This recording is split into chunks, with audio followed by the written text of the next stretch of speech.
Hi, I'm back doing some work on the alarm panel, and I've pulled in some of the cables for the devices that connect to the network terminals so that I can get the whole system powered up, and then I can add the zones as and when.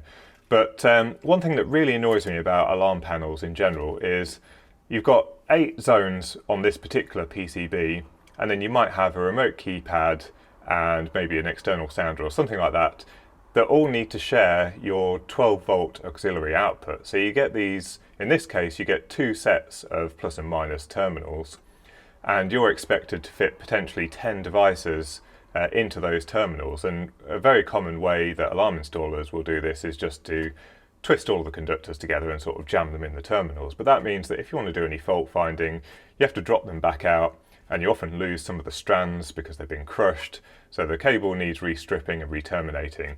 So when I am doing the alarm wiring and for other wiring as well, I tend to use these bootlace ferrules. So you sort of put the wire in here and then you crimp the end and it gives you a nice terminal.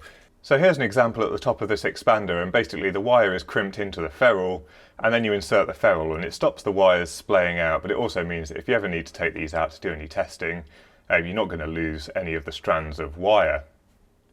Another method is to use these terminal blocks. So what you can often do is you get some red wire and daisy chain every other connector, and then get some black wire and daisy chain the other ones, and then you bring in the 2 wires from your 12-volt output, and then you've got plus and minus distributed to a whole array of different connectors.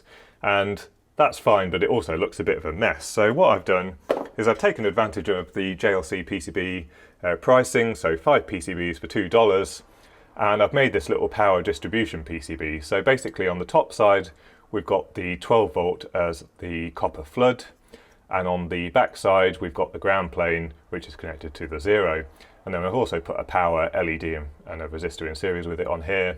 And then we can just use little terminal blocks and have a much neater solution. So I can stick this somewhere out of the way, and then we've got easily accessible terminals, in the same style as what we've got here. Now I can just put all of the terminals that I need in there, and it will look nice and neat. Right, so I'm going to assemble 2 of these PCBs because I need them in 2 separate locations, and I actually dug out some really old components. So I bought these from Rapid Electronics in 2007 when they were clearing out their RoHS non-compliant stock. So anything that didn't have the RoHS mark on it, they reduced considerably on the website just to get rid of it so that they get all the new stuff in. And I remember buying this bag of 50 of these terminal blocks for about £1, and I've got absolutely shed loads of reels of electrolytic capacitors, which I'm never going to be able to use or get through, and they've probably dried up by now. But let's start by assembling them. I'm going to put the surface mount LED and resistor on first, and then put the terminal blocks on. So we're going to be using the best soldering station, and then also the Eakins microscope, just to aid with the SMD parts.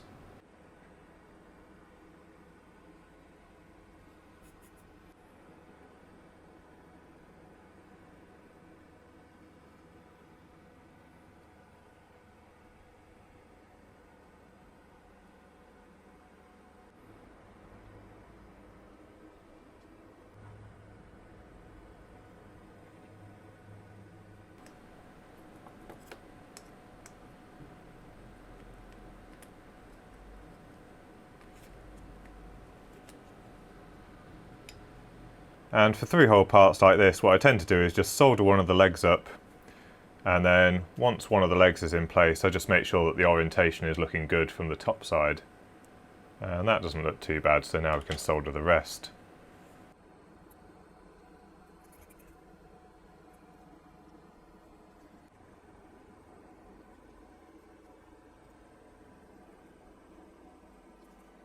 Right, so that's those assembled, and then we're just going to use these little adhesive standoffs to mount it to the chassis in the alarm panel. So these are from RS Electronics. Here's the part number, and these should just fit into a 3mm hole. So let's try and push these in. There we go. And there we go. So one thing that I have noticed is when you use these adhesive standoffs, if you're sticking them to metal, they often come off in a year's time or so, especially if the environment's quite warm.